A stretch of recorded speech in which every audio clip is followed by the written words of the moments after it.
మాలో లేనిదేమిటి, మా మతంలో లేనిదేమిటి, మీ మతంలో ఉన్నదేమిటి? ఒక్కటే తేడా, ఆ తేడానే క్రీస్తు. క్రైస్తవ విశ్వాస గొప్పతనం నాది కాదు, మీది కాదు, అది క్రీస్తుది. మీ విశ్వాసం దారి తప్పి నూనె బుడ్ల మీదకి వెళ్ళింది, వెళ్ళలేదంటారా? బిబ్లికల్ ఇల్లిటరసీ, వాక్యానుసారమైనటువంటి చదువు లేనితనం. చాలామంది ఇక్కడ బాప్తిస్మం తీసుకుంటే మళ్ళీ వెళ్ళి ఇజ్రాయెల్లో బాప్తిస్మం తీసుకుంటారు. అక్కడి నుంచి ఏదో తెస్తే ఆ తైలాన్ని, ఆ జలాన్ని పరమ పవిత్రంగా ఎంచుతారు. మన దేవుడు శాడిస్ట్ దేవుడు కాదు. మీరు బాగా కడుపు మార్చుకుంటే ఆయన హాహాహా అని మిమ్మల్ని చూసి ఆనందించే దేవుడు కాదు ఆయన. మనకు సామెత ఉంది, చెట్టు పేరు చెప్పుకొని కాయలు అమ్ముకుంటున్నారని. నిజానికి ఈ కాయలు ఆ చెట్టువి కావు. ఒకవేళ మీ విశ్వాసం క్రీస్తు మీదే ఉంటే మీ అంత అమూల్యమైన విశ్వాసాలు ఇంకెవరు ఉండరు. సంఘంలో గురువులు పితరులు రాజ్యం వెళ్తున్నప్పుడు ఓ వ్యక్తి బయటకు వచ్చాడు. ఆయన పేరు మార్టిన్ లూథర్. ఆయన తర్వాత జ్వింగ్లీ వచ్చాడు. ఆయన తర్వాత క్యాల్విన్ వచ్చాడు. వీళ్ళంతా సంఘాన్ని సంస్కరించుకున్నారు మళ్ళీ వాక్యానుసారంగా. సోలా క్రిస్టోస్ అన్నారు మూడవ ప్రమాణాన్ని. కేవలం క్రీస్తు. భగవంతుడిని చేరుకోవడానికి మన దేశంలో అనేకమైన మార్గాలను అన్వేషించారు. కర్మ మార్గం. ఆయన ముందు గౌతముడే, తర్వాత బుద్ధుడయ్యాడు. వెలిగింపబడిన వాడే బుద్ధుడు. పెళ్ళైన ఎంతమంది భర్తలు బుద్ధులయ్యారో నాకు తెలియదు, వెలిగింపబడ్డారో నాకు తెలియదు. చాలాసార్లు మన దేశంలో అనేకమైన మతాలు ఉండడం వల్ల క్రైస్తవం ఒకటే పదే పదే క్రీస్తు గురించి చెబుతూ ఉండడం వల్ల, లేక క్రీస్తు యొక్క ఔన్నత్యాన్ని గొప్పతనాన్ని మనం చాటుతూ ఉండడం వల్ల మనల్ని అడుగుతూ ఉంటారు, మాలో లేనిదేంటి, మీలో ఉన్నదేంటి అని. మాలో లేనిదేమిటి, మా మతంలో లేనిదేమిటి, మీ మతంలో ఉన్నదేమిటి? ఒక్కటే తేడా, ఆ తేడానే క్రీస్తు. ఇంకే తేడా లేదు, క్రీస్తే తేడా. క్రీస్తు లేకపోతే క్రైస్తవం మిగిలిన మతాల లాంటిదే, మేబీ అంతకంటే తక్కువది కూడా కావచ్చు. కానీ క్రీస్తే మన ప్రత్యేకతకు కారణం. సత్యవాక్యం చెప్తున్న మాటల్ని, 2 మాటల్ని మీకు చదివి వినిపించి నా సందేశంలోకి వెళ్తాను.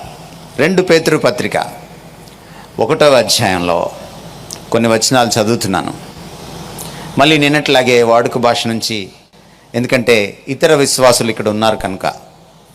యేసుక్రీస్తు సేవకుడును అపోస్తలుడును అయిన సీమోను పేతురు, మన దేవుని యొక్కయు మన రక్షకుడైన క్రీస్తు యొక్కయు నీతిని బట్టి మాలాగే అమూల్యమైన విశ్వాసాన్ని పొందిన వాళ్లకు వ్రాస్తున్న లేఖ.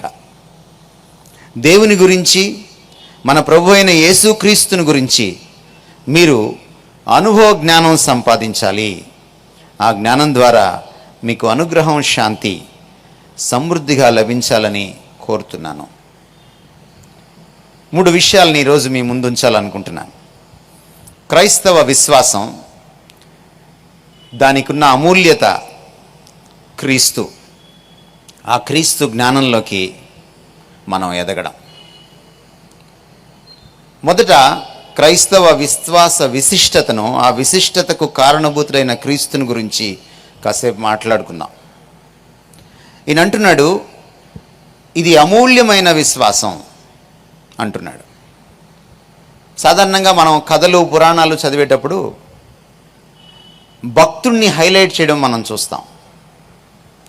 ఒక వ్యక్తి విపరీతమైన భక్తిలోకి వెళ్ళినప్పుడు ఆ భక్తుడే హీరో అవుతాడు.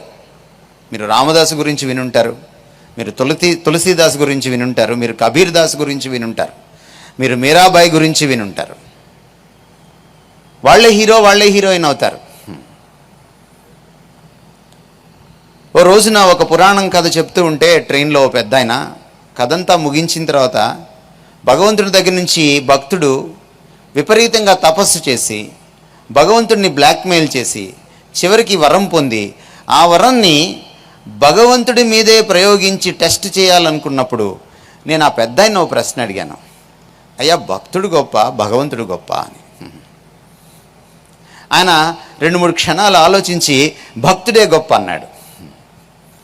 మరి భక్తుడే గొప్ప అయితే భక్తుడు భగవంతుడిని ఎందుకు అడగాలి తపస్సు చేసి? ఆ వరం ఏదో ఈయనే సాధించవచ్చు కదా అన్నాను నేను. ఆయన ఆలోచనలో పడ్డాడు. స్టేషన్ వచ్చింది, నేను దిగిపోయాను. క్రైస్తవ విశ్వాసం గొప్పతనం క్రైస్తవ భక్తుల్లో లేదు. క్రైస్తవ విశ్వాసం గొప్పతనం క్రీస్తులో ఉంది అంటున్నాడు పేతురు. సత్యవేదం చెప్తున్న మాట అది.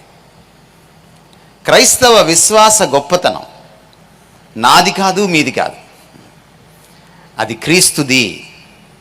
ఈ విశ్వాసం ముక్కోటి విశ్వాసాల మధ్యలో అమూల్యమైన విశ్వాసం, అంటే వెలకట్టలేని విశ్వాసం. దానికి ఒక ట్యాగ్ ఇవ్వాలనుకుంటే ఇవ్వలేం, దానికి ఒక ర్యాంక్ ఇవ్వాలనుకుంటే ఇవ్వలేం, దాన్ని ఒక స్థాయిలో పెట్టాలనుకుంటే పెట్టలేం. అది అన్నింటికీ అతీతమైన ఒక వేరైన, ఒక ప్రత్యేకమైన, ఒక విశిష్టమైన విశ్వాసం. ఆ విశ్వాసానికి కారణం ఏమిటంటే, మళ్ళీ చదువుతున్నాను నేను, క్రీస్తు యొక్క నీతిని బట్టి, దేవుని యొక్క నీతిని బట్టి అమూల్యమైంది ఆ విశ్వాసం. It is the person of Christ that makes the Christian faith a class apart. క్రైస్తవ విశ్వాసాన్ని ప్రత్యేకంగా నిలబెట్టేది యేసుక్రీస్తు వారి వ్యక్తిత్వం. ఆ వ్యక్తిత్వం గురించి క్రైస్తవులు, క్రైస్తవేతరులు కూడా తెలుసుకోవాలి. ఎందుకంటే ఆ వ్యక్తిత్వానికి నభూతో నభవిష్యతి. అటువంటి వ్యక్తి మళ్ళీ పుట్టలేదు, పుట్టడు, ఇంతవరకు పుట్టలేదు. అటువంటి విశిష్టమైన వ్యక్తిత్వం, ఒక అసమానమైన క్రీస్తుని బట్టి ఒక అమూల్యమైన విశ్వాసం పుట్టింది. చాలాసార్లు క్రైస్తవులు తెలుసుకోవాల్సిన విషయం ఏమిటంటే, మీ విశ్వాసం నెమ్మదిగా దారి తప్పి దైవజనుల మీదకి వెళ్తోంది. దైవజనుల మీద పెట్టకూడదు మీ విశ్వాసాన్ని. అందుకే కిందకి దిగిన తర్వాత ప్రార్థన చేయమంటే చేయను నేను. మీరు కావాలంటే ఓ చీటీ రాసిస్తే నా డైరీలో రాసుకొని నాకు దేవుడు గుర్తు చేసినప్పుడు చేసుకుంటాను మీ గురించి ప్రార్థన, మీ గురించి విజ్ఞాపన ప్రార్థన చేస్తాను.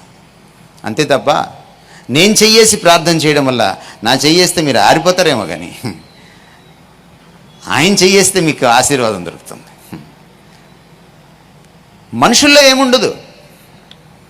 మీ విశ్వాసం దైవజనుల మీదకి మళ్ళీపోయింది 21వ శతాబ్దంలో. అందుకనే దైవజనుల వెంట వెంపర్లాడుతున్నారు మీరు ఫ్యాన్లు క్లబ్లుగా మారిపోయారు. దైవజనుల్ని సెలబ్రిటీలుగా మార్చేసింది మీరే. మీ బలహీనత తెలుసుకునే కొత్త దైవజనులు అవతారాలు ఎత్తేస్తున్నారు. అందులో మీ ఈస్ట్ గోదావరి ఇంకా గొప్పదే. దైవజనుల్ని చాలా గొప్పగా సత్కరించేస్తుంది. దేవుడిని మీరు సత్కరిస్తారో లేదో నాకు తెలియదు, కానీ స్టేజీల పైన దైవజనులను మాత్రం బాగా సత్కరిస్తారని మీకు ప్రతీతి కాదంటారా? మీ విశ్వాసం దారి తప్పి నూనె బుడ్ల మీదకి వెళ్ళింది, వెళ్ళలేదంటారా? ఇందులో ఈ సత్యవేదంలో ఎక్కడైనా ఓ పౌలు కానీ ఓ పేతురు కానీ ఓ నూనె బుట్టికి ప్రార్థన చేసి ఓ అరటిపండుకు ప్రార్థన చేసిన సందర్భం ఉందా?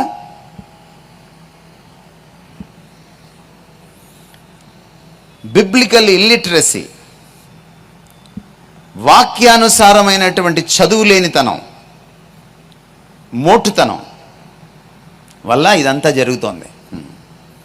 క్రైస్తవులు వాక్యం చదివితే ఇలాంటి వాళ్ళు మూటములే సర్దుకొని వెళ్ళిపోతారు.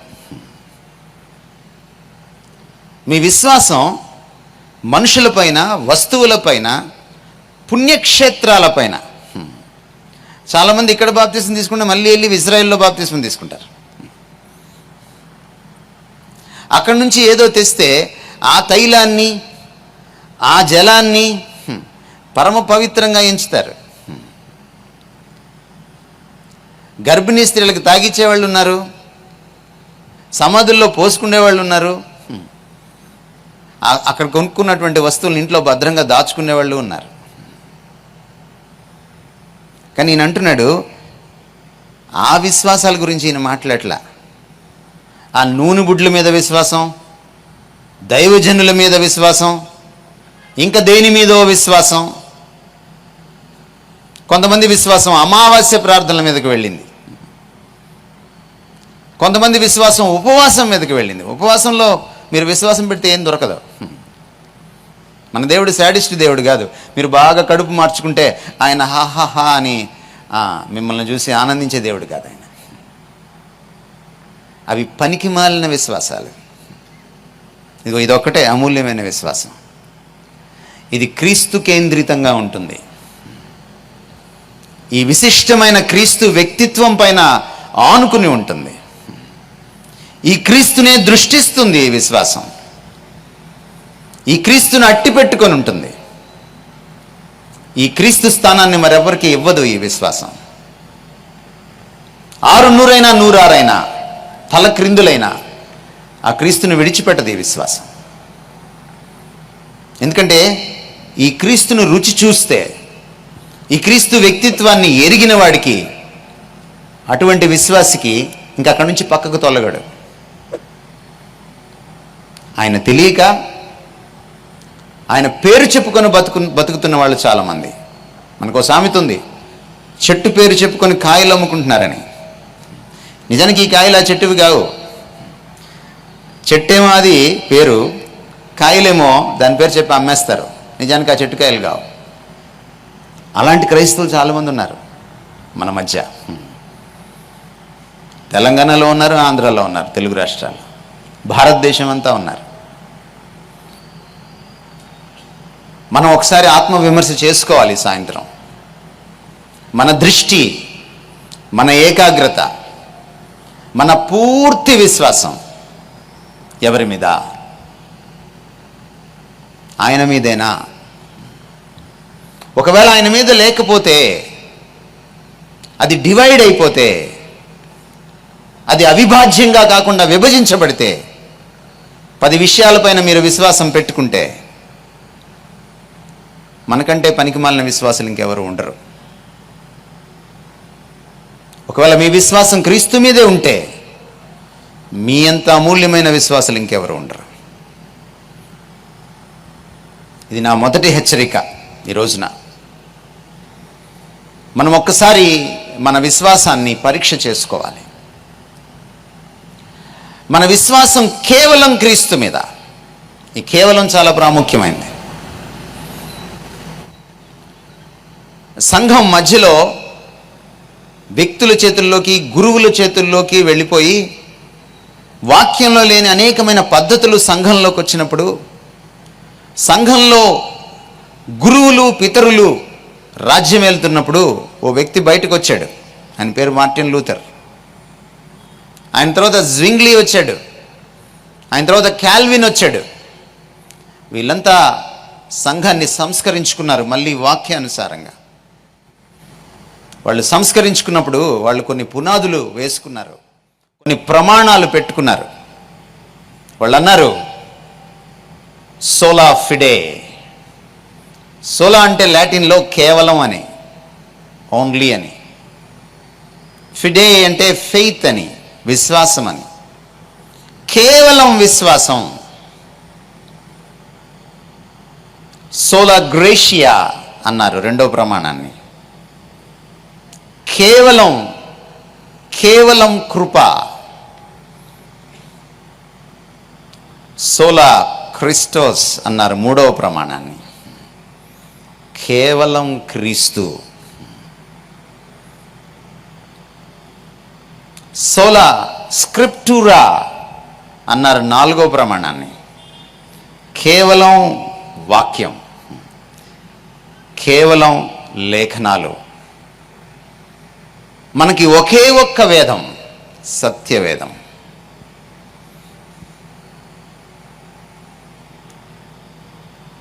5వ ప్రమాణం, దేవునికే మహిమ, గ్లోరియా డియో. దేవునికే మహిమ, ఆ పేరే పెట్టుకున్నారు మీ లూథరన్ చర్చ్లో, మీ రాజమండ్రిలో ఒక లూథరన్ చర్చ్కి. ఇక్కడ ఉన్నటువంటి ఒకానొక పెద్ద సంఘాల్లో అదొకటి. దేవునికే మహిమ. క్రైస్తవ విశ్వాసం అంటేనే కేవలం,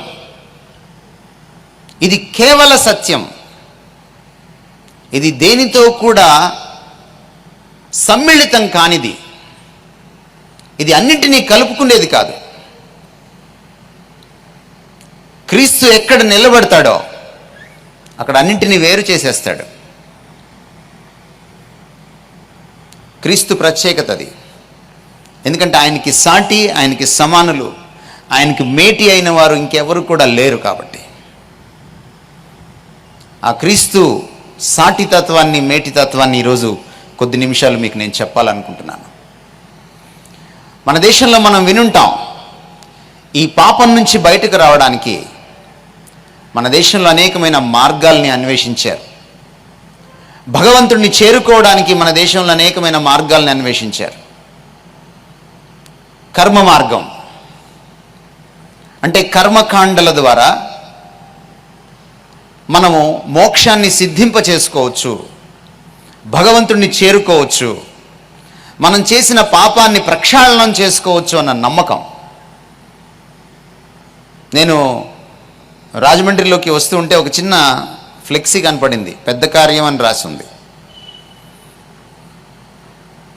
కొంతమంది పెద్ద కర్మ అంటారు, కొన్ని చోట్ల మన రాష్ట్రంలో కర్మంతరం అంటారు. ఏమిటి ఈ కర్మ? ఉన్నప్పుడు కర్మే, పోయిన తర్వాత కూడా కర్మే. కర్మకాండల తర్వాత కర్మకాండలు. ఇంత కర్మ మనకెందుకు పట్టింది? ఇన్ని కర్మకాండలు చేసుకోవాల్సినంత కర్మ మనకేం పట్టింది? పాపం పోగొట్టుకోవడానికి. మంచి కార్యాలు చేస్తే పుణ్యం మూటగట్టుకుంటాం, చెడ్డ కార్యాలు చేస్తే పాపం మూటగట్టుకుంటాం అన్నది నమ్మకం కావచ్చు, మీ నమ్మకం నిజం కూడా కావచ్చు. కానీ కొన్ని కర్మకాండలు, పుణ్యకార్యాలు చేయడం వల్ల, పుణ్యకర్మలు చేయడం వల్ల, సత్కర్మలు చేయడం వల్ల ఈ దుష్కార్యాలు లేక ఈ చెడ్డ కార్యాలు లేక దుష్క్రియల నుంచి వచ్చిన పాపం పోతుందా అన్నది ప్రశ్న. కర్మకాండ ద్వారా చేసుకున్నటువంటి, కర్మ ద్వారా చేసుకున్న పాపాన్ని పోగొట్టుకోగలమా? ఒకవేళ పోగొట్టుకోగలిగితే ఎందుకు నిత్యం కర్మకాండల్లోనే ఉంటున్నాం? ఒకవేళ పోగొట్టుకోగలిగితే మనిషి పోయాక కూడా ఎందుకు కర్మకాండ చేస్తున్నాం? ఆలోచించాలి విఘ్నులైన మీరంతా కూడా, ఈ చుట్టుపక్కల వింటున్న వాళ్ళు కూడా. ఒక సంప్రదాయబద్ధమైన కర్మ నా పాపాన్ని తీసేయగలదా? ఉదాహరణకి నేను ఒక 100 పాపాలు చేశానంటే మళ్ళీ 100 పుణ్యకార్యాలు చేస్తే ఈ 100 పాపాలు కొట్టుకుపోతాయా? మన చట్టాల్లోకే వద్దాం, దేవుడి చట్టాన్ని కాసేపు పక్కన పెట్టి. మనం ఏదో 4 దొంగతనాలు, 4 జోబు దొంగతనాలు, లేకపోతే 4 మోసాలు, 4 420 కేసులు ఇవన్నీ చేసేసి మొత్తం 12 అయినాయి అనుకుందాం, 12 కేసులు. కాదు, నేను 24 కేసులు మంచి పనులు చేస్తాను, నా మీద ఉన్న కేసులు కొట్టేయమంటే ప్రభుత్వం కానీ కోర్టు కానీ ఒప్పుకుంటుందా? అవునయ్యా, నేను 420 గాడినే, కానీ నేను వేరే పనులు కూడా మంచి పనులు చేశాను, చూడండి ఎన్ని చేశాను నేను అని నేను చూపిస్తే జడ్జి గారికి నా మీద ఉన్న 420 కేసు కానీ, మర్డర్ కేసు కానీ, లేకపోతే ఇంకేదన్నా కేసు కానీ కొట్టేస్తారా? అయ్యా చెప్పండి రాజమండ్రి వాసులారా, కొట్టేరండి. అదే ఇది ఇదే. తమ్ముడే ప్యాకెట్ అన్నారు కదా, అదన్నమాట. దేనికి అదే. నా మంచి కార్యాలు, నా చెడ్డ కార్యాల పాపాన్ని కొట్టేయలేవు. మన పూర్వీకుల కాలంలో మన దేశంలో అనేకమైన కర్మకాండలు జరిగాయి, ఇంకా జరుగుతూనే ఉన్నాయి. ఆ స్థాయిలో జరగకపోయినా ఇంకా జరుగుతూనే ఉన్నాయి. గోవుల్ని వధించారు, గోమేధ యాగాలు చేశారు. గుర్రాల్ని వధించారు, అశ్వమేధ యాగాలు చేశారు. మేకల్ని వధించారు, అజామేధ యాగాలు చేశారు. మనుషుల్ని బలిచ్చిన వాళ్ళు ఉన్నారు, అహాన్ని బలిచ్చిన వాళ్ళు ఉన్నారు, పురుషమేధ యాగం చేసిన వాళ్ళు ఉన్నారు. వాజపేయము, రాజసూయం అనేటువంటి యాగాలు చేసిన వాళ్ళు ఉన్నారు. మీరు వేదాల్లో వెతికితే, వేదాల కాలంలో ఇన్ని చేసిన తర్వాత కూడా వాళ్ళకి నమ్మకం కలగలేదు పాపాలు పోయాయని. మీరు ఎవరినైనా, ఏ పురోహితుడినైనా, ఏ పండితుడినైనా అడగండి, ఏ యాగం చేస్తే, ఎన్ని యాగాలు చేస్తే నా పాపం పోతుంది, నేను మరు జన్మ లేకుండా మోక్షంలోకి వెళ్ళిపోతాను? ఎవరైనా సరి అయినటువంటి సమాధానం శాస్త్రయుక్తంగా, శాస్త్రబద్ధంగా మీకు చెప్తారేమో నాకు చెప్పండి. మీరు కర్మకాండల ద్వారా పాపాన్ని పోగొట్టుకోలేం. అప్పుడు వచ్చింది జ్ఞాన మార్గం. అరే ఇవన్నీ అవసరం లేదు, మనము జ్ఞానం ద్వారా, ధ్యానం ద్వారా భగవంతుడితో మనం కనెక్ట్ అవ్వచ్చు, ఆయనలో లీనమైపోవచ్చు. బుద్ధుడు కూడా జ్ఞాన మార్గాన్ని ఒక రకంగా ప్రబోధించాడు. కానీ బుద్ధుడు చాలా ప్రశ్నలకు జవాబు చెప్పలేకపోయాడు. ఆయన దుఃఖానికి కారణం కోరిక అన్నాడు, కానీ పాపం ఏంటో నిర్వచించలేకపోయాడు. పాపం ఎలా పోతుందో చెప్పలేకపోయాడు. కోరికను చంపుకుంటే చాలు అన్నాడు ఆయన. కానీ కోరికను చంపుకోవాలన్న కోరికన్నా మిగిలిపోతుంది. అది కూడా ఆయనకి పెళ్ళైన తర్వాత వెలిగింది, ముందు వెలగలేదు. ఆయన ముందు గౌతముడే, తర్వాత బుద్ధుడయ్యాడు. వెలిగింపబడిన వాడే బుద్ధుడు. పెళ్ళైన ఎంతమంది భర్తలు బౌద్ధులయ్యారో బుద్ధులయ్యారో నాకు తెలియదు, వెలిగింపబడ్డారో నాకు తెలియదు. మీ ఇంట్లో బోధి చెట్టు ఉందో లేదో నాకు తెలియదు. కానీ ఈయన మాత్రం పెళ్ళైన తర్వాత వెలిగింది ఈయనకి. కానీ ఇక్కడ మనం ప్రశ్న వేసుకోవాలి, అనంతమైన దేవుణ్ణి నా పరిమిత జ్ఞానంతో నేను ఎలా తెలుసుకోవాలి, ఎలా కనెక్ట్ అవ్వాలి, ఎలా చేరుకోవాలి? అప్పుడే మనకి గురువులు పుట్టారు. నేను ప్రబోధిస్తా నీకు జ్ఞానం. ఉపనిషత్తులు అలాగే వచ్చాయి. శిష్యుడు గురుముఖంగా కూర్చొని నేర్చుకుంటే దాన్ని ఉపనిషత్తు అన్నారు. 108 ఉపనిషత్తులు 4 వేదాల్లో మనము చివరి అపెండిక్స్ లాగా రాసుకున్నాం. కానీ ఎక్కడ కూడా గురువు గారు ఒకటే చెప్పలా. ఓ గురువు ఒకటి చెప్తే ఇంకో గురువు ఇంకోటి చెప్పాడు. శంకరాచార్యుల వారు ఒకటి చెప్తే మధ్వాచార్యుల వారు ఇంకోటి చెప్పారు. రామానుజాచార్యుల వారు ఇంకోటి చెప్పారు. మొన్నే ఆయన గురించి ఆయన విగ్రహం పెట్టారు, సమతామూర్తి అని. ఒకదానికొకటి పొంతన లేదు. ఇప్పుడు మీకు సూర్యుడి గురించినటువంటి జ్ఞానం పుస్తకాల్లో రాస్తే అన్ని పుస్తకాల్లో ఒకటే ఉంటుంది. కానీ దేవుడి గురించిన జ్ఞానం గురువు గారు చెప్తే అందరు గురువులు ఒకటే చెప్పాలి కదా. ఒక ఆయన అద్వైతం అంటే ఇంకొక ఆయన ద్వైతం అనకూడదు కదా. ఇంకొక ఆయన మధ్యలో వచ్చి విశిష్టాద్వైతం అనకూడదు కదా. మనం అడగాలి, అయ్యా వీటిల్లో ఏది కరెక్టు? వాళ్ళకి నిజంగా వాళ్ళు చాలా గొప్పవాళ్ళు, వాళ్ళకి మనం సలాం చేయాలి. వాళ్ళు దేవుని గురించి అద్భుతమైనటువంటి అన్వేషణ చేశారు. కానీ కంక్లూషన్స్ మనం చూసినప్పుడు ఒకదానికి ఒకటి పొంతన లేనటువంటి కంక్లూషన్స్ మనకు కనపడతాయి. ఒక మాటలో అన్నీ ఒకటే అని అనడం చాలా సులభం, కానీ వాటిని ఎక్స్ప్లెయిన్ చేయడమే కష్టం. వెరసి మనకు అర్థమైంది ఏమిటంటే, భగవంతుణ్ణి నా జ్ఞానం ద్వారా నేను చేరుకోలేను. ఆ తర్వాత వచ్చింది భక్తి మార్గం. అప్పుడే మనం కబీర్ దాస్ గురించి, మీరాబాయి గురించి, లేకపోతే తులసీదాస్ గురించి వింటూ వచ్చాం. విపరీతమైన భజనలో మునిగి తేలిపోవడం, భగవంతుడి సాన్నిధ్యంలో.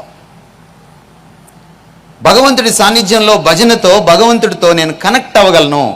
నా ముందు ఒక భగవత్మూర్తిని పెట్టుకొని, నాకు ఇష్టమైనటువంటి ఒక మూర్తిని పెట్టుకొని నేను ఆ భక్తిలో కానీ నేను ఓలలాడితే నేను ఆయనతో కనెక్ట్ అవుతాను. ఒక ఎక్స్టసీ స్టేజ్కి నేను వెళ్తాను, ఒక అతీత స్థాయికి నేను వెళ్తాను, ఒక అతీత భావావేశాన్ని పొందుతాను అన్న నమ్మకం. కానీ భక్తితో వచ్చిన సమస్య ఏంటంటే నా బ్రతుకు బాగు లేకుండా, నా హృదయ శుద్ధి లేకుండా నేను చేసే భక్తి భగవంతుడి సన్నిధానంలో చెల్లదు. వేమన ఎప్పుడో చెప్పాడు, భాండశుద్ధి లేని పాకమేళ, చిత్తశుద్ధి లేని శివ పూజలేలరా. కూర తినాలంటే రెండో రోజు ముందు రోజు అంట్లు శుభ్రంగా తోముకోవాలి, భాండశుద్ధి ఉండాలి. నిన్న తిన్నటువంటి పాత్రలో కడుక్కోకుండా మళ్ళీ వండుకోలేము. వండుకుంటే వాంతులు అవుతాయి, ఇంకేదన్నా అవుతాయి, ఆసుపత్రి పాలవుతాం. అందుకని భాండశుద్ధి లేని వంట కుదరని పని. అలాగే చిత్తశుద్ధి లేని దైవభక్తి అది చెల్లదు అని చెప్పేశాడు, తేల్చేశాడు. ఎలా వస్తుంది ఆ చిత్తశుద్ధి? భక్తిలో చిత్తశుద్ధి ఎలా వస్తుంది? హృదయశుద్ధి ఎలా వస్తుంది? ప్రభు అన్నారు కొండ మీద ప్రసంగంలో, హృదయశుద్ధి గలవారు ధన్యులు, వాళ్లే దేవుణ్ణి చూస్తారు. అసలు హృదయశుద్ధే లేకపోతే నేను ఎప్పుడు దేవుణ్ణి చూడాలి? ఎప్పటికీ నాకు భగవద్ దర్శనం కలుగుతుంది? ఎందుకంటే దేవుడు అందరికీ అందుబాటులోకి వచ్చేవాడు కాదు. ఆయన అందరికీ అందుబాటులోకి రావాలని ఆయనకి మనసు ఉన్నా ఆయన రాలేడు. ఎందుకంటే మన జీవితాలు అలాంటి పాప పంకిలం అయిపోయాయి.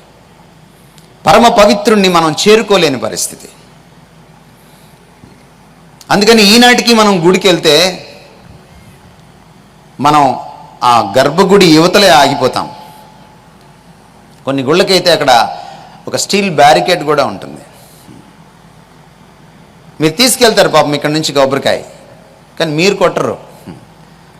అక్కడ వేరే ఆయన మీ తరఫున కొడతాడు. ఎందుకంటే దేవుడి సన్నిధికి వెళ్ళి టెంకాయ కొట్టే లేకపోతే కొబ్బరికాయ కొట్టే అంత సీను మనకు లేదని అర్థం.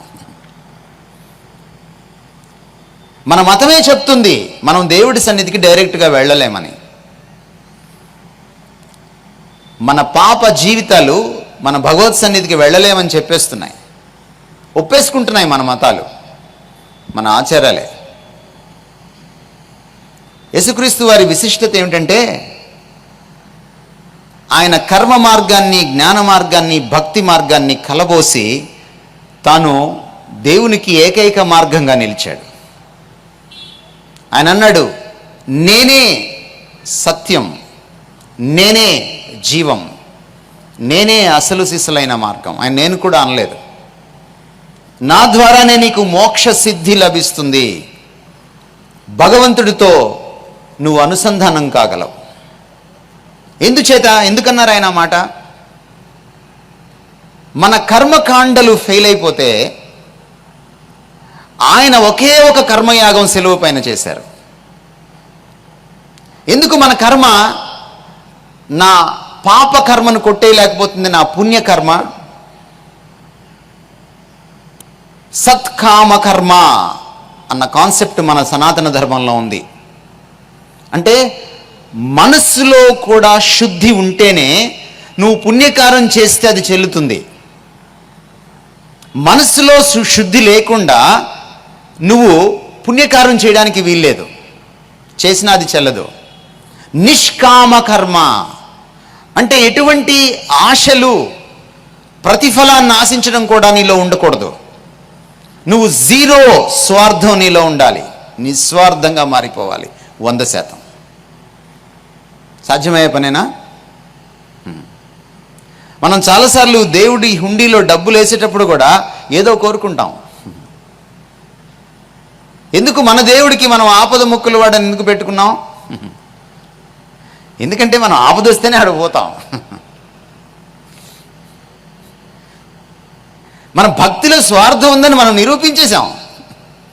ముఖ్యంగా మన దేశంలో, అన్ని దేశాల్లో ఇదే తంతు అనుకోండి.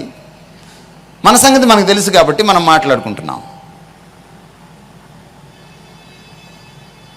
కాబట్టి నా కర్మ, నా మంచి కార్యం నా చెడ్డ కార్యాల పాపాన్ని కొట్టేయలేదు. అందుకనే అసలు సిసలైనటువంటి నిష్కామ కర్మ ఎవరు చేయగలరంటే పాపం లేనివాడే చేయగలడు. ఆయన ఒక్కడే ఆ నిష్కామ కర్మని సిలువలో ఆయన చెల్లించాడు. అసలు సిసలైన కర్మయాగం అది. ఆయన ఏ జంతువునో, ఏ అశ్వాన్నో, లేకపోతే ఏ మేకనో, లేకపోతే ఏ గోవునో ఆయన బలి ఇవ్వలేదు. తనకు తానుగా బలి అయ్యాడు. మన స్థానంలో, మన పక్షాన, మనకు ప్రతినిధిగా, మనకు బదులుగా. అంచేత యేసుక్రీస్తు వారు మన కర్మ మార్గాన్ని పరిపూర్ణం చేశాడు. మనం ఏ కర్మ మార్గం ద్వారా మన పాపాలు కడుక్కోలేకపోయామో ఆ కర్మ మార్గాన్ని ఆయన పరిపూర్ణం చేసి ఆ ఒక్క శిలువ యాగంతో నిష్కామ కర్మను చెల్లించి మనందరి పక్షాన ఆయన నిలిచాడు అజేయుడిగా.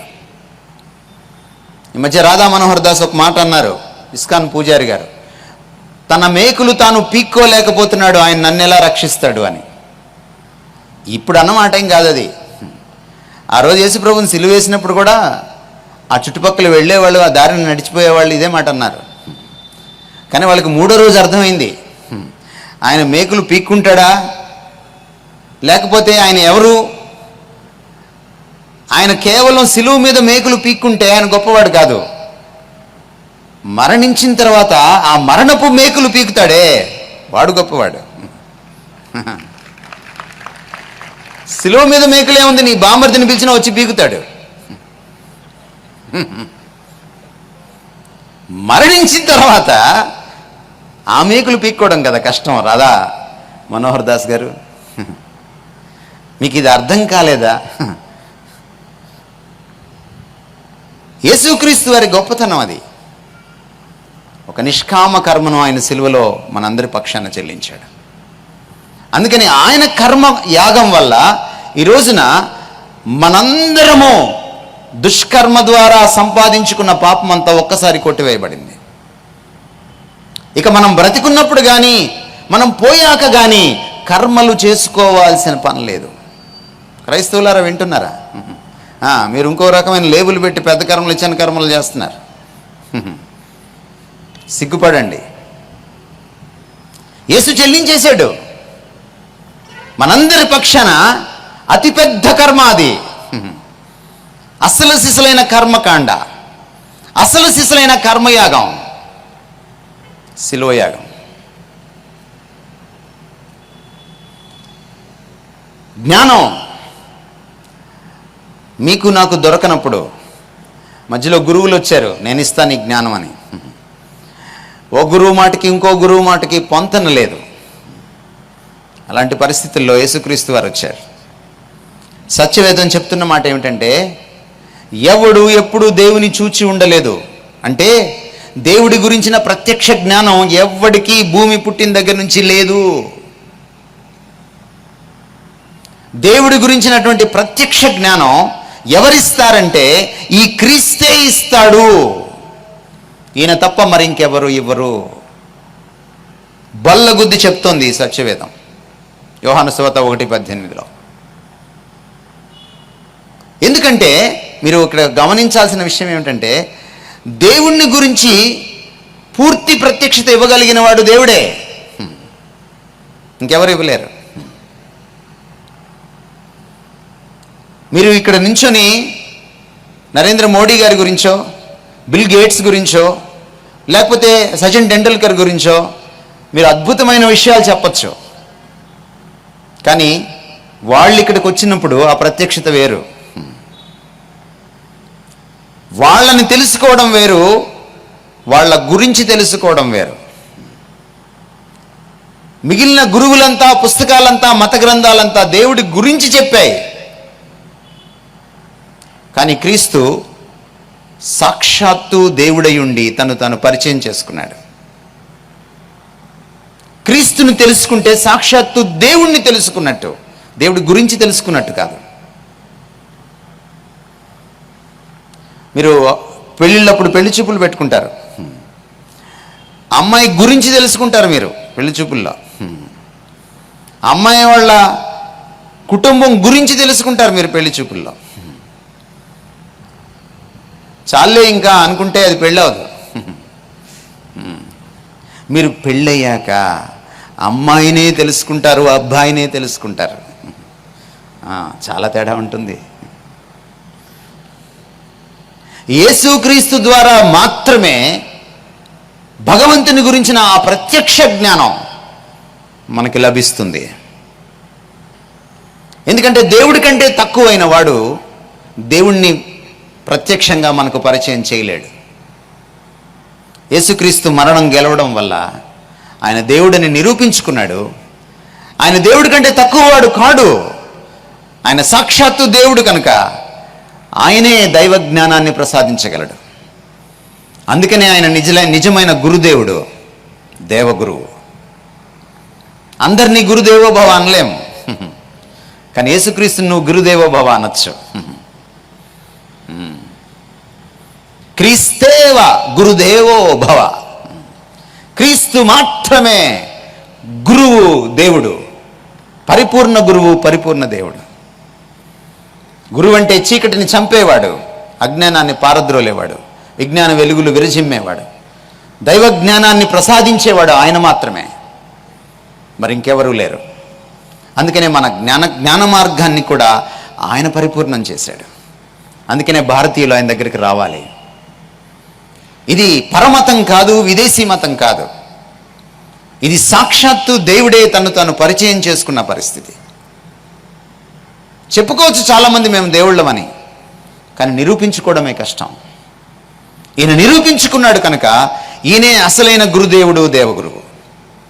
ఈయన ద్వారా మాత్రమే దైవ జ్ఞానం మనకు దొరుకుతుంది, పరిపూర్ణ ప్రత్యక్ష జ్ఞానం మనకు దొరుకుతుంది. భక్తి మార్గం, ఇందాక మీకు నేను చెప్పినట్టుగా ఈ ప్రపంచంలో ఏ ఒక్కడికి కూడా హృదయ శుద్ధి లేదు 100%, చిత్తశుద్ధి లేదు 100%. ఎలా వస్తుంది అది? హృదయం శుద్ధీకరించబడకుండా, హృదయం ప్రక్షాళనం కాకుండా, లోపలి మనిషి ప్రక్షాళనం కాకుండా నేను భగవంతుడి సన్నిధికి వెళ్ళి నేను చేసే ఏ భక్తి కూడా చెల్లదు. ఈయనే సాక్షాత్తు చెప్పారు, హృదయశుద్ధి ఉంటేనే నువ్వు దేవుణ్ణి చూస్తావు. ఎవరిస్తారా హృదయశుద్ధిని? మీరు అప్పుడప్పుడు టీవీలో చూస్తుంటారు నేరాలు ఘోరాలు. ఉదయం ఏ పేపర్ మీరు తీసినా నేరాలు ఘోరాలు కనపడతాయి మీకు. ఎక్కడి నుంచి వస్తున్నాయి అంటారు? ఇవి ఎక్కడి నుంచి పుడుతున్నాయి అంటారు? మీరు కాలం గడిచే కొద్దీ చాలా క్రియేటివ్ నేరాలు చూస్తూ ఉన్నారు. ఎక్కడి నుంచి వస్తున్నాయి ఇవన్నీ కూడా? వీటికి మూలం ఏమిటి? ప్రతి దేశంలో ఉన్నాయి ఇవి. మన దేశంలో, మన సమాజంలోనే కాదు, ప్రతి చోట ఉన్నాయి. భూమి మీద అంతా కూడా మనుషులున్న ప్రతి చోట ఉన్నాయి. ఎక్కడి నుంచి వస్తున్నాయి ఈ నేరాలు?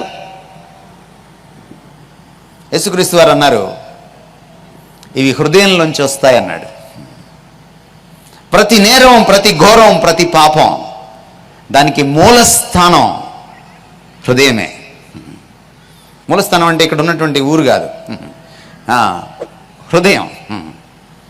హృదయమే దానికి మూలస్థానం. అందులోంచే సమస్తము బయటకు వచ్చి మనిషిని అపవిత్రం చేస్తాయి. మనం అనుకుంటాం బయట నుంచి లోపలికి వెళ్ళేయి మనిషిని అపవిత్రం చేస్తాయని. ఒకడిని అంటరాని వాడిని చేశాం.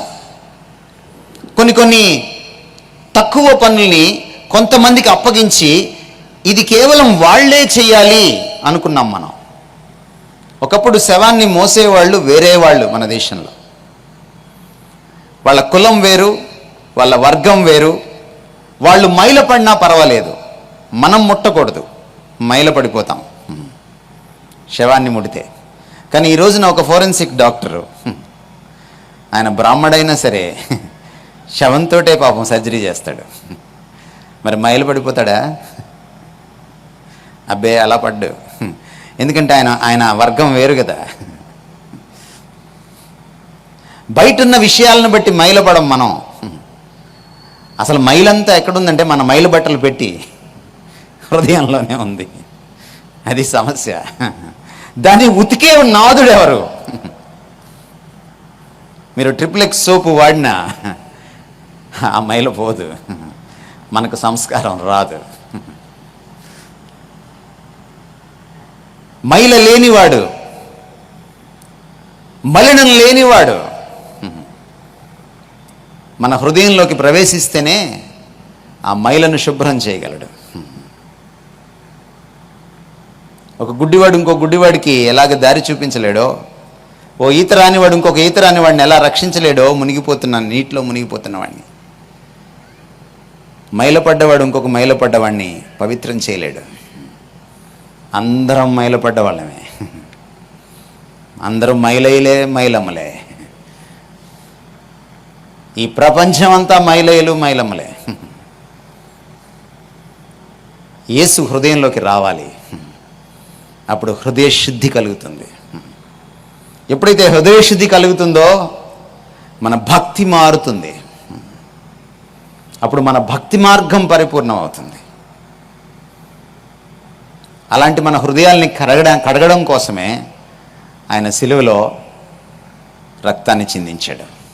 అది ప్రవిమల రక్తం, అది మైల లేని రక్తం, విమలమైన రక్తం, అది మలము లేని రక్తం. అది ఆ రక్తం మాత్రమే పాపపు మైలను కడిగేస్తుంది, మరేదీ కడగలేదు.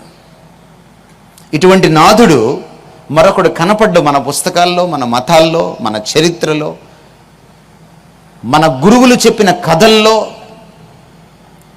ఎక్కడైనా మీరు వెతుక్కోండి, ఇటువంటి వాడు కనపడ్డు. ఎందుకు మేకులు కొట్టించుకున్నాడు? వాటిని పీక్కోలేక కాదు, మనం పాపపు మేకుల్ని పీక్కోలేకపోతుంటే ఆయన మనస్థానంలో ఆ మేకులు కొట్టించుకుని మూడవ దినాన్న వాటిని పీకి చూపించాడు. ఆ మూడవ దినం, ఆ ఆదివారం, ఆ పునరుద్ధానం గుర్తు మన పాపాలన్నీ పోయాయనడానికి, నిదర్శనం, రుజువు. అందుకనే కర్మ మార్గానికి, జ్ఞాన మార్గానికి, భక్తి మార్గానికి పరిపూర్ణత చేకూర్చి అన్ని మార్గాల్ని తనలో కలబోసుకొని ఏకైక మార్గంగా నిలిచినవాడు క్రీస్తు. అందుకనే సర్వ మతాలకు, సర్వ కులాలకు, సర్వజనులకు ఆయన చాటింపు వేస్తున్నాడు, నా దగ్గరికి రండి,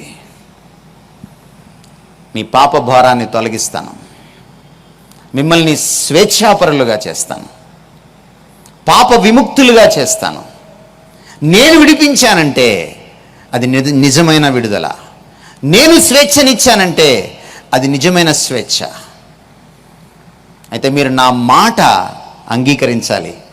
నా మాటను మీరు నమ్మి దాన్ని పాటిస్తే మీరు సత్యాన్ని తెలుసుకుంటారు. అప్పుడు సత్యం మిమ్మల్ని స్వతంత్రులుగా చేస్తుంది అని సెలవిచ్చాడు ఆయన.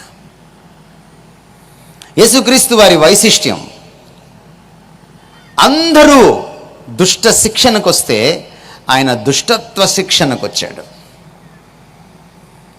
దుష్ట శిక్షణతో ప్రాబ్లం ఏంటంటే, దుష్టుణ్ణి చంపితే ప్రాబ్లం ఏంటంటే, ఒకడిని చంపితే మరొకడు పుడతాడు, వాడిని చంపడానికి మరొక దేవుడు మళ్ళీ పుట్టాలి. అది ప్రాబ్లం. ఆ విషయాన్ని ముందే గుర్తించారు మన పూర్వీకులు. అందుకనే భగవద్గీతలో ఈ మాట ఉంది, సంభవామి యుగే యుగే. భగవంతుడు మళ్ళీ మళ్ళీ మళ్ళీ మళ్ళీ మళ్ళీ మళ్ళీ పుడతాడు. ఎందుకని? దుష్టుడు మళ్ళీ మళ్ళీ మళ్ళీ మళ్ళీ పుడతాడు కాబట్టి.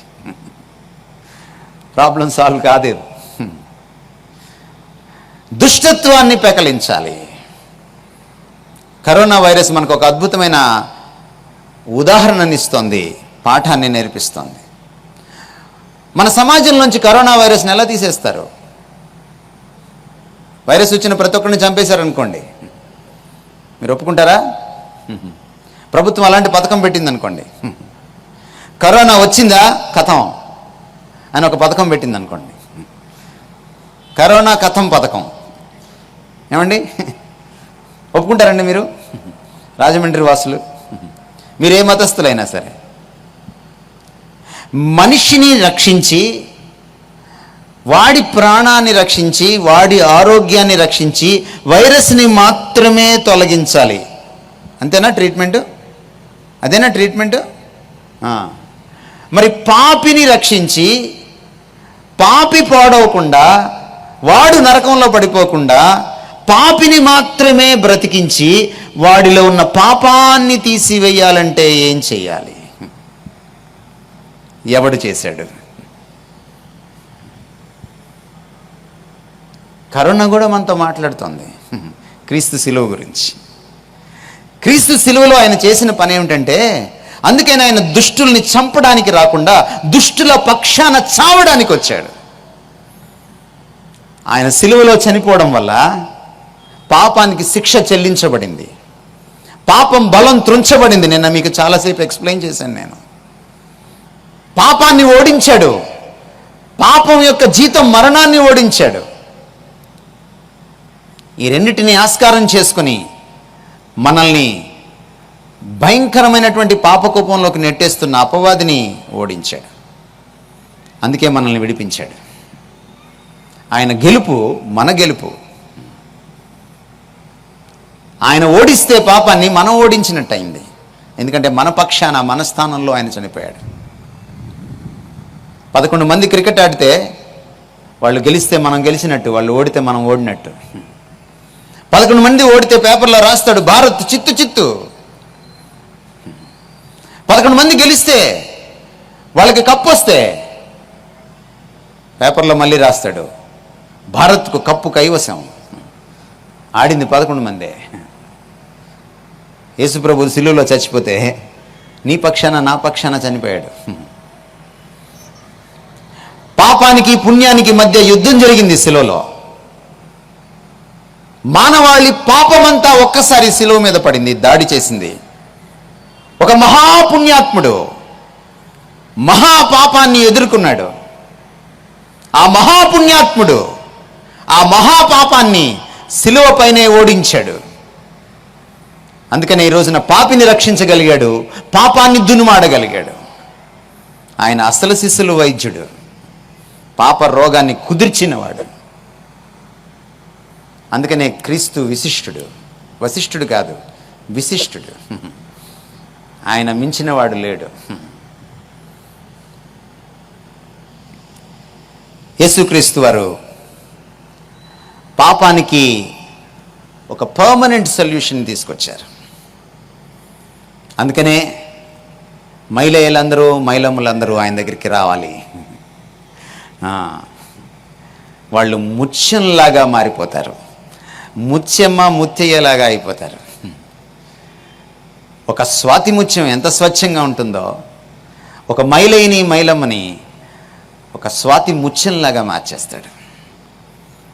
ఆయన రక్తంతో మనం కడుక్కోవచ్చు, మనం పరిపూర్ణులు కావచ్చు. యేసుక్రీస్తు వారి విశిష్టత అది. అంతేకాదు, యేసుక్రీస్తు వారు ఎవ్వరూ చేయనటువంటి ఒక అద్భుతమైన పని చేశారు.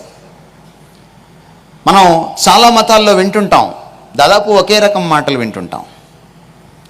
అన్ని మతాలు ధర్మాన్ని బోధిస్తాయి, అన్ని మతాలు బోధిస్తాయి ధర్మాన్ని. దాదాపుగా వాళ్ళు బోధించేటువంటి ధర్మ సూత్రాలు దగ్గరగా ఉంటాయి, కొంత భిన్నత్వం ఉన్నా కూడా. కానీ ధర్మాన్ని పాటించడం ఎలాగా? అది కదా సమస్య. ధర్మాన్ని ఎలా పాటించాలి? మీరు ఎప్పుడప్పుడు ఈ డైలాగ్ వినుంటారు, చూసుంటారు. బస్సుల్లో కూడా స్టిక్కర్లు చూసుంటారు, ధర్మో రక్షతి రక్షిత. ధర్మాన్ని రక్షించండి, అది మిమ్మల్ని రక్షిస్తుంది. అసలు మనందరం ఆ ధర్మంలో, మనం ధర్మాన్ని ఎక్కడ రక్షిస్తాం? ధర్మం లోపల ఉంటే నేను ధర్మాన్ని ఏదన్నా చేయగలుగుతా. మనం ఎలాంటి వాళ్ళం? సడన్గా ఏ కర్ఫ్యూనో ఏ లాక్డౌనో వచ్చిందనుకోండి, అప్పుడు దాకా 25 రూపాయలకి వచ్చిన ఆటో వాడు 150 రూపాయలు అంటాడు. ఎంత ధర్మాత్ములం మనం, ఏమండి? సడన్గా పాలు దొరకని పరిస్థితి వచ్చింది అనుకోండి, పసిపిల్లలు కూడా పాలు కోసం ఏడుస్తూ ఉంటారు. కానీ ఒక్కసారి 25 రూపాయల పాల ప్యాకెట్ 100 రూపాయలు అయిపోతుంది. ఎంత ధర్మాత్ములం మనం. మొన్ననే పేపర్ లీక్ అయింది. ఉదయం 9:30కు పరీక్ష స్టార్ట్ అయితే 11ంటికి వాట్సాప్లో పేపర్ వచ్చేసింది. ఎవరంటే టీచర్ గారే చేశారట. ఎంత ధర్మాత్ములం మనం. ఎంత ధర్మాత్ములమైతే మనం పరీక్ష రాస్తుంటే ఇన్విజిలేటర్ సరిపోలేదు, మనకి పైన ఇంకొక సూపర్వైజర్ ఉన్నాడు. ఎంత ధర్మాత్ములమైతే మనం పరీక్ష రాస్తుంటే ఇన్విజిలేటర్ సూపర్వైజర్ సరిపోలేదు, మళ్ళీ స్క్వాడ్ను పెట్టారు. ఎంత ధర్మాత్ములమైతే మనకి ఇన్విజిలేటర్ సూపర్వైజర్ స్క్వాడ్ సరిపోలేదు, మళ్ళీ ఫ్లయింగ్ స్క్వాడ్ను కూడా పెట్టారు. అప్పుడప్పుడు బస్సాకి తెల్ల చొక్కా వేసుకున్న వాళ్ళు వచ్చి టికెట్లు చెక్ చేస్తారు. ఎందుకో? ఎంత ధర్మాత్ములమని. ఎంత ధర్మాత్ములమని మనం ఊరెళ్ళేటప్పుడు పక్కింటి వాళ్ళకి చెప్పేసి వెళ్ళిపోకుండా పెద్ద తాళం ఒకటి వేసి వెళ్తాం. ఎవరం ధర్మాత్ములం? ఎవరం అండి ధర్మాత్ములం? మనం ఎలా ధర్మాన్ని రక్షిస్తాం సార్? ధర్మాన్ని మనం రక్షించడం కల్లా మీరే చెప్తారు, ధర్మాన్ని రక్షించడానికి, ధర్మ సంస్థాపన చేయడానికి భగవంతుడు దిగి వస్తాడని మీరే చెప్తారు. మళ్ళీ మీరే అంటారు మనం ధర్మాన్ని రక్షించాలని. మనం ధర్మాన్ని రక్షించలేమనే కదా పాపం ఆయన దిగి వచ్చింది. యేసుక్రీస్తు ఉన్న గొప్పతనం ఏంటంటే, ఆయన అధర్మాన్ని ధర్మంతో దునుమాడి సిలువ పైన ఆయన గెలవడమే కాకుండా, ధర్మం ఏంటో ప్రబోధించడమే కాకుండా, ఆ ధర్మాన్ని జీవించి చూపించాడు. ఆయన జీవితంలో కించిత్ అధర్మం ఎక్కడా కనపడదు, కించిత్ పాపం ఎక్కడా కనపడదు. అసలు సిసలు ధర్మ సంస్థాపన చేయగలిగితే ఆయనే చేయగలడు, ఇంకెవరూ చేయలేరు. ధర్మ సంస్థాపన చేయగలిగిన ఒకే ఒక్క నాథుడు యేసుక్రీస్తు వారు. ఎందుకంటే ఆయన ధర్మాన్ని జీవించి చూపించాడు. మనసా వాచా కర్మణ ఆయన త్రికరణ శుద్ధిగా ధర్మాన్ని ప్రదర్శించాడు. ఆయన మాటలో ధర్మం, ఆయన చూపులో ధర్మం, ఆయన చేష్టల్లో ధర్మం, ఆయన సంబంధాల్లో ధర్మం, ఆయన ప్రతి అడుగులో ధర్మం. అసలు సిసలైన ధర్మమూర్తి ఆయన. అందుకనే అధర్మాన్ని సిలువ పైన గెలిచాడు. గెలిచాడు కాబట్టే మరణాన్ని గెలిచి చూపించాడు రుజువుగా. ఆయనతో ఉన్న మరొక గొప్పతనం ఏంటంటే, అన్ని మతాలు ధర్మాన్ని బోధిస్తాయి, కానీ ధర్మాన్ని ఎలా పాటించాలో ఆ శక్తిని మాత్రం ఇవ్వలేవు. యేసుక్రీస్తు అధర్మాన్ని ఓడించడమే కాదు, ధర్మాన్ని గెలిపించడమే కాదు, సిలువలో మన అధర్మాన్నంతటినీ తన మీద వేసుకుని మనల్ని పునీతుల్ని చేయడమే కాదు, ధర్మాన్ని చేయగలిగే వారిగా, ధర్మాన్ని పాటించగలిగే వారిగా మనల్ని మార్చగలిగిన సత్తా ఇవ్వగలిగిన వాడు ఒకే ఒక్కడు క్రీస్తు. ఏ గుండెలు, ఏ మనిషి గుండె పాపానికి మూలస్థానంగా ఉన్నాయో ఆ గుండెలోకి నేను ప్రవేశిస్తానంటున్నాడు. ఆ గుండె తలుపు నేను బయట నిలబడి తడుతున్నాను, నువ్వు తీస్తేనే లోపలికి వస్తాను అంటున్నాడు ఈ మర్యాదస్తుడైన దేవుడు.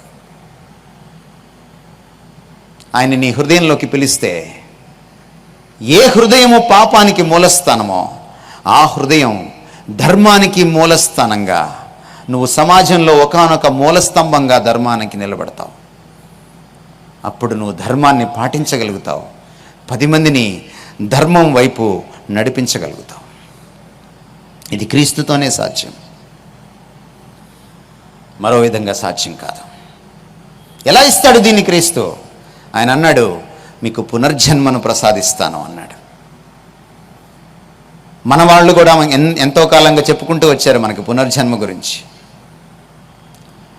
పుట్టిన ప్రతి ప్రాణి మళ్ళీ పుడతాడు, పునరపి జననం. చచ్చిన ప్రతి ప్రాణి మళ్ళీ చస్తుంది, పునరపి మరణం. ఎందుకయ్యా? ఎందుకు మళ్ళీ పుడతాడు? ఎందుకు మళ్ళీ చస్తాడు? మళ్ళీ చచ్చేటైతే మళ్ళీ ఎందుకు పుట్టడం? అదంతే. మనం పాపం చేసినప్పుడు మన జీవితం సరిపోదు. ఈ జీవితంలోనే పాపం చేశాను, కానీ ఆ పాపం యొక్క అకౌంట్ నేను క్యాన్సిల్ చేసుకోవడానికి ఈ జీవితం సరిపోదు నాకు. అందుకని క్యారీ ఫార్వర్డ్ అవుద్ది నా పాపం అకౌంట్. మీకు సెల్ ఫోన్లో మీ అకౌంట్ క్యారీ ఫార్వర్డ్ అవుద్దో లేదో, కానీ నెల అయిపోయిన తర్వాత, 28 రోజులు అయిపోయిన తర్వాత మనం పోయాక మన పాపం అకౌంట్ మాత్రం కొంచెం మిగిలిపోయి క్యారీ ఫార్వర్డ్ అయిపోద్ది నెక్స్ట్ జన్మలోకి. ఒకవేళ పాపం 0 అయిపోతే ఈ జన్మలోనే నాకు నెక్స్ట్ జన్మ లేదు, నేను దేవుళ్ళో లీనమైపోతాను, మోక్షం సిద్ధించుకుంటాను అంటే పునర్జన్మ ఉంటే నాకు పాపం ఉన్నట్టే, అంటే పునర్జన్మ ఉంటే నాకు పుణ్యం లేనట్టే, అంటే పునర్జన్మ ఉంటే నాకు మోక్షం దక్కనట్టే. ఈ మధ్య లతా మంగేష్కర్ గారి గురించినటువంటి ఇంటర్వ్యూ చూస్తూ ఉన్నాను. 3 అద్భుతమైన సంగీతకారులు, మహిళా సంగీతకారులు, అద్భుతమైన సంగీతకారులు, రకరకాల సాంప్రదాయాల నుంచి, నార్త్ ఇండియా నుంచి వచ్చినటువంటి భారతీయ సంగీత సంప్రదాయాల నుంచి వచ్చిన వాళ్ళు. ఆమె గురించినటువంటి తలపులు చెప్తున్నారు వాళ్ళు. ఆమె మాకు ఒక దేవత అని చెప్తున్నారు. ఒక ఆవిడ మాట్లాడుతూ ఎన్నో జన్మలు పుణ్యం చేసి చేసి చేసి చేసి వస్తే ఒక లతా మంగేష్కర్ వచ్చిందని చెప్తున్నారు వారు. కానీ వాళ్ళు సరిగా కర్మ సిద్ధాంతం చదివినట్లేరు. అసలు మరొక జన్మ పుట్టేదే పాపం మిగిలిపోతే దాన్ని నివృత్తి చేసుకోవడానికి ఇంకో జన్మెత్తుతా నేను. అది కూడా మానవ జన్మెత్తుతానో లేదో కూడా తెలియదు. మీరు ఎవరినైనా పండితుడిని అడగండి, ఈ ధర్మానికి సంబంధించిన పండితుడిని, ఎన్ని జన్మలు ఎత్తితే నా పాపం పోతుంది, ఎన్ని జన్మల తర్వాత నేను భగవంతుడిలో లీనమవుతాను, ఎన్ని జన్మలు ఎత్తితే నాకు మోక్షం దొరుకుతుంది, ఏ శాస్త్రం చెప్పట్లా. మీరు వెళ్ళి వెతుక్కోండి గ్రంథాలన్నీ, ఏ శాస్త్రం చెప్పట్లా గ్యారంటీగా. ఇదిగో సత్యవేదం చెప్తోంది, యేసుక్రీస్తు వారు చెప్తున్నారు ఇందులో, నేడు నీవు నాతో కూడా పరదైసులో ఉండు. నోబడి. వాడు అప్పుడు దాకా దొంగ పాపాలు చేసి ఉన్నాడు, ఆయన్ని క్షమాపణ అడిగాడు. అరే నీకు మరో జన్మ లేదు, నీకు పునర్జన్మ ఇప్పుడే ఇస్తా. ఆయన ఇచ్చే పునర్జన్మ మళ్ళీ తల్లి గర్భంలో పుట్టే పునర్జన్మ కాదు, ఆంతర్యంలో పుట్టే పునర్జన్మ, ఆత్మ సంబంధమైన పునర్జన్మ. పునర్జన్మలో జన్మించినప్పుడు పసికందు ఎంత అభశుభం తెలియని వాడిగా ఉంటాడో అలాంటి పసిపాప మనస్తత్వంతో, స్వభావంతో మనల్ని మార్చేస్తాడు. పాప స్వభావాన్ని పెకలించి వేసి నీతి స్వభావాన్ని మనలో నాటుతాడు యేసుక్రీస్తు వారు. పౌలు అనేటువంటి మహాశయుడు, మహాభక్తుడు, క్రీస్తు భక్తుడు, ఆయన తనలో ఉన్నటువంటి, తన జీవితంలో ఉన్నటువంటి పాపం గురించిన పోరాటాన్ని ఒక అధ్యాయం అంతా రాశాడు రోమాపత్రిక 7వ అధ్యాయంలో. ఈ పాపంతో నేను పోరాడుతున్నాను, నేను దీని నుంచి బయటపడలేకపోతున్నాను, ఇది నన్ను నాకు తెలియకుండానే చెరపట్టి ఈడ్చికెళ్ళి నా చేత పాపం చేయిస్తోంది, నా ప్రమేయం లేకుండానే నేను పాపం చేస్తున్నాను, నేను దాసోహం అయిపోయాను దానికి, అయ్యో నేనెంతో దౌర్భాగ్యుణ్ణి, నన్ను ఎవడు విడిపిస్తాడు ఈ దుస్థితి నుంచి. వెనువెంటనే ఆయన అన్న మాట ఏమిటంటే ఆ అధ్యాయంలో, ప్రభువైన యేసుక్రీస్తు ద్వారా నేను దేవునికి కృతజ్ఞతాస్తుతులు చెల్లిస్తున్నాను, ఎందుకంటే ఆయనలో నాకు లభ్యమయ్యేటువంటి ఆత్మ నియమము, పాప మరణముల నియమము నుండి శక్తి నుంచి నన్ను విడిపిస్తుంది అన్నాడు. యేసుక్రీస్తు వారు ధర్మాన్ని కేవలం ప్రబోధించలా, ఈ ప్రపంచంలో ఉన్న ధర్మాలన్నిటికంటే ఉన్నతమైన ధర్మాన్ని ప్రబోధించాడు. కానీ అంతటితో ఆగలేదు ఆయన, ఆ ఉన్నతమైన ధర్మాన్ని తాను జీవించి చూపించాడు. అంతటితో ఆగలేదు ఆయన, ఆ ధర్మాన్ని మనం కూడా పాటించడానికి, జీవించడానికి మనకు శక్తినిస్తున్నాడు. అందుకనే ఆయన అంటున్నాడు, మీరు నా దగ్గరికి వస్తే మీకు ఈ ఆధ్యాత్మిక పునర్జన్మనిస్తాను, మీరు మళ్ళీ మళ్ళీ మళ్ళీ మళ్ళీ పుట్టి మీరు మీ పాప ప్రక్షాళన చేసుకోనక్కర్లేదు. ఎందుకంటే పుట్టబోయే ప్రతి ప్రాణి పాపాన్ని, పుట్టేసిన ప్రతి ప్రాణి పాపాన్ని, ఇప్పుడు జీవించి ఉన్న ప్రతి వాడి పాపాన్ని నేను నా మీద వేసుకొని శిక్ష చెల్లించాను, ప్రాయశ్చిత్తం చెల్లించాను. That is Christ. ఆయన క్రీస్తు అంటే. అందుకనే కేవలం క్రీస్తు. అందుకనే అన్నాడు ఆయన, నేనే, నా ద్వారా తప్ప మరో మార్గం లేనే లేదు దేవుడి దగ్గరికి వెళ్ళడానికి, మోక్షం సిద్ధించుకోవడానికి. ఎప్పుడైతే ఈ పునర్జన్మ జరుగుతుందో, పసిపాప మనస్తత్వం వస్తుందో, హృదయ శుద్ధి కలుగుతుంది. ఎప్పుడైతే హృదయ శుద్ధి కలుగుతుందో దేవుణ్ణి నువ్వు ఆత్మలో సాక్షాత్కారం చేసుకుంటావు. ఎప్పుడైతే హృదయ శుద్ధి కలుగుతుందో నీ భక్తిలో శుద్ధి వస్తుంది, నీ భక్తి పరిపూర్ణమవుతుంది. ఎప్పుడైతే ఈ సిలువ దగ్గరికి వస్తావో నీ కర్మ మార్గం పరిపూర్ణమవుతుంది. ఎప్పుడైతే క్రీస్తు జ్ఞానంలోకి వస్తావో ఆయన తెలుసుకుంటావో నీ జ్ఞాన మార్గం పరిపూర్ణమవుతుంది. ఇది క్రీస్తు విశిష్టత. ఇప్పుడు అర్థమవుతుంది మనకి ఈ వచనం. క్రీస్తు నీతిని బట్టి మన విశ్వాసం అమూల్యమైంది. ఇప్పుడు చెప్పండి, ఈయనలో విశ్వాసంలో ఉన్నవాళ్ళు ఎంత అమూల్యమైన వాళ్ళు. ఇప్పుడు చెప్పండి, ఈ క్రీస్తును అంగీకరించడం ఒక విదేశీ దేవుడిని అంగీకరించడం కాదు, ఒక నిమ్న జాతి దేవుడిని అంగీకరించడం కాదు, ఒక అమూల్యమైన విశ్వాసంలోకి రావడం, ఒక అసమానుడైన దేవుణ్ణి మీరు పరిచయం చేసుకోవడం.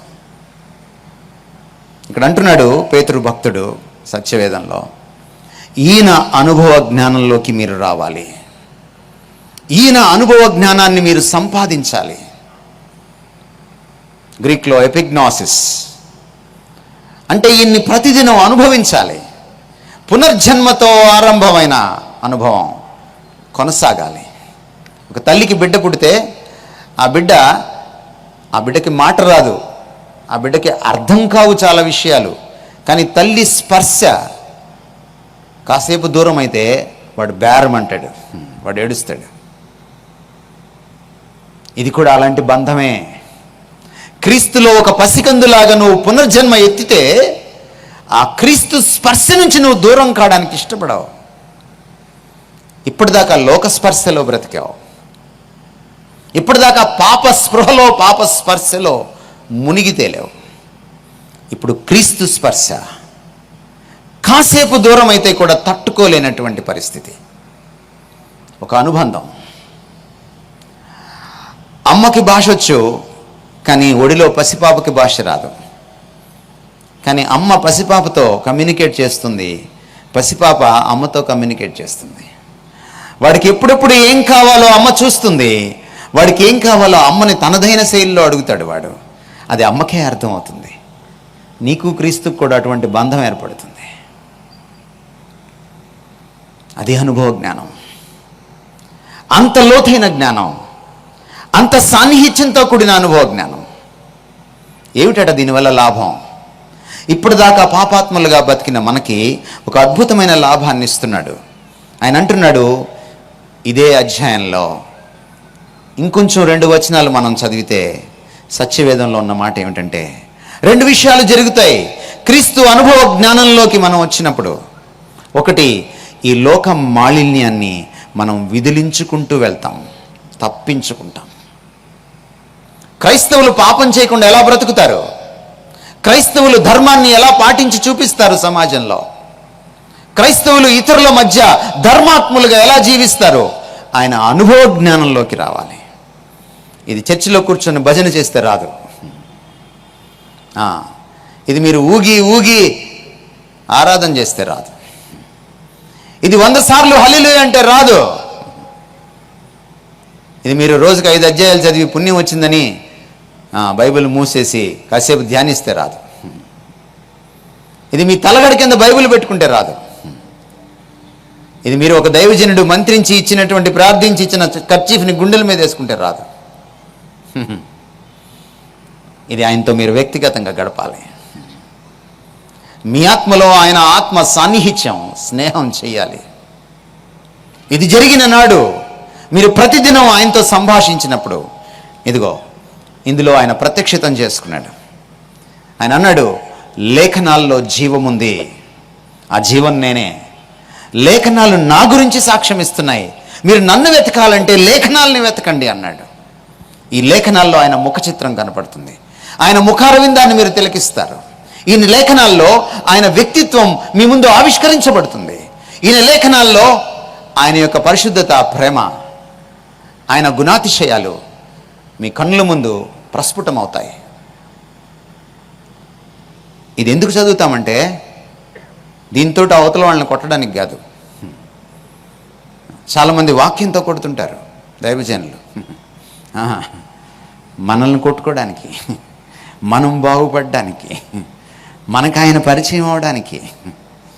6 నెలలు తిరిగితే వీరు వారు అవుతారు, వారు వీరు అవుతారు అన్నది సామెత. యేసుక్రీస్తు దీని ద్వారా పరిచయం అయినప్పుడు, ఆయన నీ హృదయంలో నువ్వు ఆయన్ని అనుభవించినప్పుడు, నువ్వు ఆయనలో పునర్జన్మ ఎత్తినప్పుడు, ఆయనతో నువ్వు కలిసి సహవసించినప్పుడు నువ్వు ఆయనలాగా మారిపోతావు. అప్పుడు నువ్వు ధర్మాన్ని పాటిస్తావు. ధర్మం అంటే ఏంటో, దేవుడు అంటే ఏంటో ప్రపంచానికి తెలుస్తుంది. ఈ సత్యవేదమే చెప్తుంది, మీరు నడిచే దేవాలయాలు. ఎందుకంటే మీలో క్రీస్తు జీవిస్తున్నాడు, క్రీస్తు ఆత్మ జీవిస్తున్నాడు. ఈ సత్యవేదమే చెప్తోంది. మనం ఎక్కడో దేవాలయానికి వెళ్ళక్కర్లేదు. అందుకే మనం ఎక్కడ చేరినా, అది ఏ గ్రౌండ్లో చేరినా అక్కడ దేవుడు ఉంటాడు. మీరు ఒక్కళ్ళే నడిచి ఒక ఆఫీస్కి వెళ్తే మీకు అక్కడ దేవుడు తొనికిసలాడతాడు. ఎందుకంటే మీరు నడిచే దేవాలయం. ధర్మం 4 కాళ్ళ నడుస్తుంది అప్పుడు ఈ దేశంలో, ఈ సమాజంలో. ఈయన అనుభవ జ్ఞానంలోకి మనం రావాలి. ఈరోజు క్రైస్తవుల లేమి ఏంటంటే క్రీస్తుని ఎరగకపోవడమే. ఈరోజు క్రైస్తవుల లేమి ఏమిటంటే ఆయనతో అవినాభావ సంబంధం లేకపోవడమే.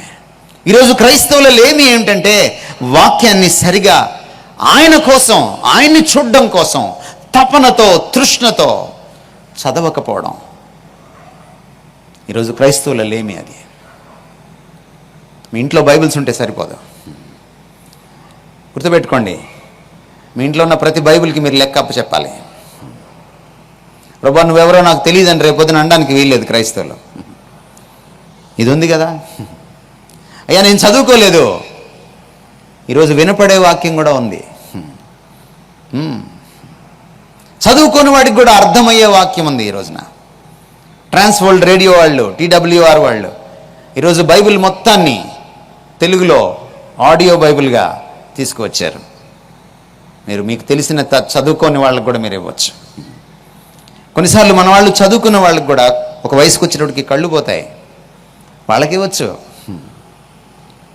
మీరెంతగా వాక్యంతో సుపరిచితులు అవుతారో అంతగా క్రీస్తుతో సుపరిచితులు అవుతారు. ఎంతగా మీరు అంతరాత్మలో ఆత్మను అనుభవిస్తారో అంతగా క్రీస్తుని మీరు అనుభవిస్తారు. ఎంతగా మీరు ఈ అనుభవ జ్ఞానంలోకి మీరు ఎదుగుతారో అంతగా ఈ లోకం మాలిన్యం నుంచి తప్పించుకుంటారు. ఇంకో మాట కూడా అంటున్నాడు, ఈ అనుభవ జ్ఞానం ద్వారా మనం దేవ స్వభావంలో పాలిభాగస్తులం అవుతామట. మీకు పార్ట్నర్షిప్ వస్తుంది. ఎందులో? The very nature of God. దేవుడు తన స్వభావాన్నే మనతో పంచుకుంటాడు.